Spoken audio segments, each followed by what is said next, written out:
When you go out then for your first jobs, breadth is also a reoccurring theme. You want to get as much experience across the baseline as you can, because that's going to prepare you for opportunities in the future.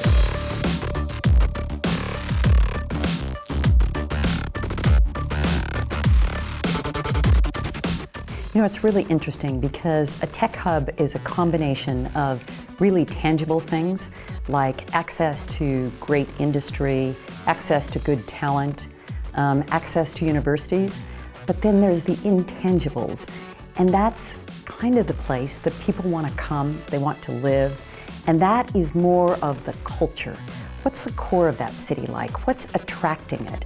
And so Seattle has a lot of those characteristics. But so does Bristol. And it's exciting because these tech hubs started out in the beginning, London, Silicon Valley, New York, but now there's a proliferation of these secondary cities that are coming up that I believe are going to be the tech hubs of the future. Well, you know, the fourth industrial revolution, we're kind of in the middle of it right now, and part of that is, it's why things feel up in the air a lot. When you go through revolutionary change, things feel very out of sync a lot of times, but that's because everything is changing. What excites me about what we're seeing right on the tip of the iceberg now are some of the technologies that are going to be amazing. Artificial intelligence, virtual reality, where you're going to actually be able to take things and make them come to life in a way that we never ever imagined. And that's going to happen through robotics, that all of a sudden you might use a robotic arm to move, but you can imagine if it starts to get inputs from Wi-Fi, and then you can actually connect it to the World Wide Web.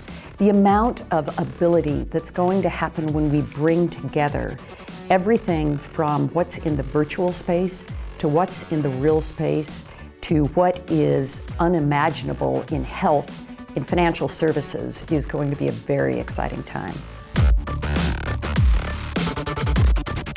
I have to say, I wish that I was a student in these times, because you are going to make your mark on the world in a way that is not even imaginable now. But it's going to take a different thing than when I was a student. Because what it's going to take is for you to come out and, one, be developed on both your right side of your brain and your left side of your brain. What do I mean by that? We had the luxury, when I was going through careers, that you had marketing or creative careers on the one hand, you might have accounting, engineering, and more left brain careers. The jobs of the future and the excitement is all of that is going to come together.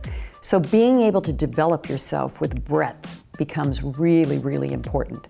When you go out then for your first jobs, breadth is also a reoccurring theme. You want to get as much experience across the baseline as you can, because that's going to prepare you for opportunities in the future. So build a strong base of breadth. Never ever say it's not my job. Never ever say I don't think I can do it, because you can. And then the opportunities to make a huge difference in the world are going to be unlimited for you.